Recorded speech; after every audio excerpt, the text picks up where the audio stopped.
আধুনিক যুগত সমাজখন দুপে আগবাঢ়ি থকাৰ সময়তে মঙলদৈত দেখিবলৈ পোৱা গৈছে পুনৰ এঘৰীয়া কৰাৰ সেই যি প্ৰয়াস সেই প্ৰয়াস দেখিবলৈ পোৱা গৈছে। আমি এই মুহূৰ্তত উপস্থিত আছোঁ মঙলদৈৰ 1 নম্বৰ মেধিপাৰাত আৰু 1 নম্বৰ মেধিপাৰাত এতিয়াও সেই পুৰণিকলীয়া যি নিয়ম সেই নিয়ম বৰ্তাই ৰাখি কাৰোবাৰ ঘৰত খাব যোৱাৰ কাৰণে অন্ততঃ 13 ঘৰ লোকক এতিয়া এঘৰীয়া কৰি ৰাখিছে। অতি লজ্জাজনক, মঙলদৈৰ কাৰণে লজ্জাজনক, দৰঙৰ কাৰণে লজ্জাজনক, অসমৰ কাৰণে লজ্জাজনক।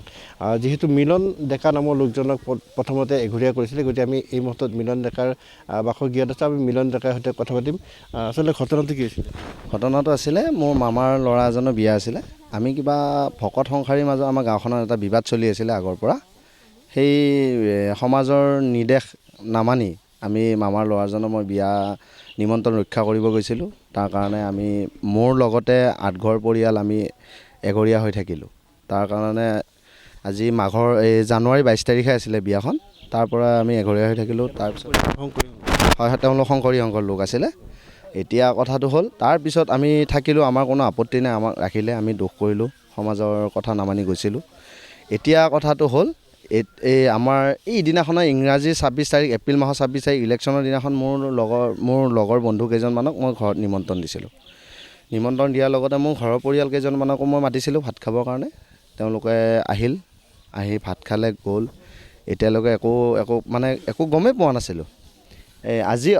বৰ্তমান আজিৰ ডেটত আমাৰ গাঁৱৰে এজনৰ ঘৰত নিমন্ত্ৰণ এটা আছিলে ৰাইজৰ, কাজ এখন আছিলে। সেই কাজখনত যেতিয়া গৃহস্থ মানুহ ঘৰে সকলোকে নিমন্ত্ৰণ দিব আহিছিলে, এই মোৰ ঘৰত যে ভাত খালে সেই কেইঘৰ মানুহক 5 ঘৰ মানুহক মোৰ ঘৰৰ হয়, তেওঁলোকক মানা কৰিছে বোলে, মুৰব্বী কেইজনে মানা কৰিছে অমুক ঘৰক নামাতিবা। তেওঁলোকে মিলনৰ ঘৰত ভাত খাব গৈছিল, আমাৰ সমাজৰ পৰা এঘৰীয়া মানুহৰ ঘৰত ভাত খাব গৈছিল। সেই অপৰাধত তেওঁলোকক মাতিব নোৱাৰা। তেনেকৈ আমি সেই কথাটো মই গম পাই মই মানিব নোৱাৰি আপোনালোকৰ সংবাদ মাধ্যমৰ ওচৰ চাপিছোঁ। এতিয়া বিচাৰ লাগে এইটোৱে, আজিৰ দিনতনো এনেকুৱা ব্যৱস্থা কেনেকুৱাকৈ হ'ব পাৰে? ইমান শিক্ষিত সমাজৰ মাজত এনেকুৱা যে ব্যৱস্থা এটা হৈছে আমি মানিব পৰা নাই। মোৰ কাৰণে 5 ঘৰ মানুহক হেৰেছমেণ্ট কৰাটো কিমানখিনি যুক্তিযুক্ত আছে সেইটোৱে বিচাৰিছোঁ। তেওঁলোকৰ যিখিনি নিয়ম মানিছে সেই নিয়মখিনি জানো উচিত নে অনুচিত নাজানো। তাৰপিছত মই এইখিনিয়ে বিচাৰিছোঁ, ইয়াৰ বিচাৰ লাগে, উচিত বিচাৰ লাগে, যাতে তেওঁলোকেও যাতে অলপ গম পাওক এনেকুৱা বিচাৰ কৰাটো কিমান যুক্তিযুক্ততা আছে। তেওঁলোকে আমাক এই বিচাৰটো ভালকৈ কৰি দিব লাগে।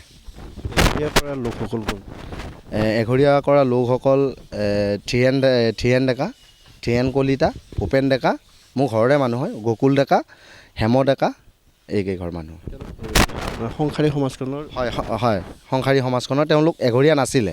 মই এঘৰীয়া আছিলোঁ কাৰণে মোৰ ঘৰত ভাত খাব আহিছিল, সেইটোৱে অপৰাধ। পূৰ্বে কিমান ঘৰ লোকক এঘৰীয়া? 8 ঘৰ লোকক কৰিছিলে, এতিয়া 5 ঘৰ, 13 ঘৰ লোক বৰ্তমান হৈ গ'ল। আৰু আপোনালোকে আন ঘৰত যাব নোৱাৰে? আমি এতিয়া এনেই যাব পাৰোঁ। এতিয়া এনেকুৱা পৰ্যায় হৈ গৈছে কাৰো ঘৰত যাব নোৱাৰা নিচিনাই হৈছে। আমি আৰু অপৰাধীয়ে হয় এতিয়া। ল'ৰা ছোৱালীবিলাকো তেনেকুৱাই হয়, দেখাত যাব পাৰে, কিন্তু এনেকুৱা নিয়ম, কিন্তু কাৰ ঘৰত কেনেকৈ যাব এতিয়া আপুনি?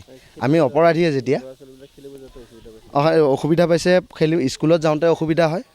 তেনেকুৱা এতিয়া সকলোবিলাক ভাগ বিতৰণ হৈছে যেতিয়া আৰু সেনেকৈ পঠাব নোৱাৰোঁ, এনেকুৱা হৈ পৰিছে আৰু এতিয়া। ব্যৱস্থা কৰিব তেওঁলোকৰ কেনেকৈ চলিব আপোনাৰ যিহেতু সমাজ ইয়াত থাকিব লাগিব? হয় আমি এতিয়া কেনেকৈ চলিব লাগিব এতিয়া সেইটোৱে বুজি পোৱা নাই। আমি কেনেকৈ চলিম? 13 ঘৰ মানুহ আমি আছোঁ এনেকৈ। আগতে 8 ঘৰ আছিলোঁ, সেনেকৈ বৰ্তমান শান্তিপূৰ্ণভাৱে আছিলোঁ। আকৌ 5 ঘৰ যেতিয়া হৈ গ'ল তেতিয়া মই নিজে বস্তুটো মই মানিব নোৱাৰিলোঁ। মোৰ ঘৰত ভাত খোৱাৰ কাৰণে মইতো অজাতিৰ মানুহ নহয়। মোৰ ঘৰত যে ভাত খোৱাৰ কাৰণে যে এনেকুৱা এটা শাস্তি দিব মই ভাবি পোৱা নাছিলোঁ। এতিয়া এই বিচাৰটো এতিয়া মোক লাগে আৰু সংবাদ মাধ্যমৰ কাষ চাপিছোঁ, যাতে আজিৰ দিনত যাতে এইবোৰ হৈ আছে আপোনালোকেও বস্তুটো প্ৰচাৰ কৰক, যাতে ক'তো আমাৰ দৰে যাতে ক'তো হ'ব নোৱাৰে, এই লাজ ঘটনা হওক।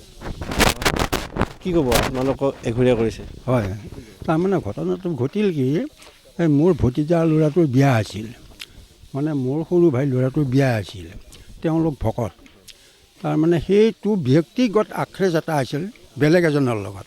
সেই ব্যক্তিগত আক্ৰেছটো নি ৰাজহুৱা কৰি পেলালে, বুজি পাইছেনে? ৰাজহুৱা কৰি দিলে। সেই ৰাজহুৱা কৰাৰ পিছত মোকো সেই বিয়াখনত মোৰ ল'ৰাৰ বিয়া ময়ো যাব নালাগে হেনো। মোৰ ল'ৰাৰ বিয়া, ভতিজা ল'ৰা মোৰ ল'ৰা, ময়ো যাব নালাগে। তাৰপিছত মইতো গ'লোঁ, আমাৰ যিকেইটা অঙহী বঙহী আছিল গোটেইকেইজন গ'ল। তাৰপিছত আমি একাষৰীয়া হ'লোঁ।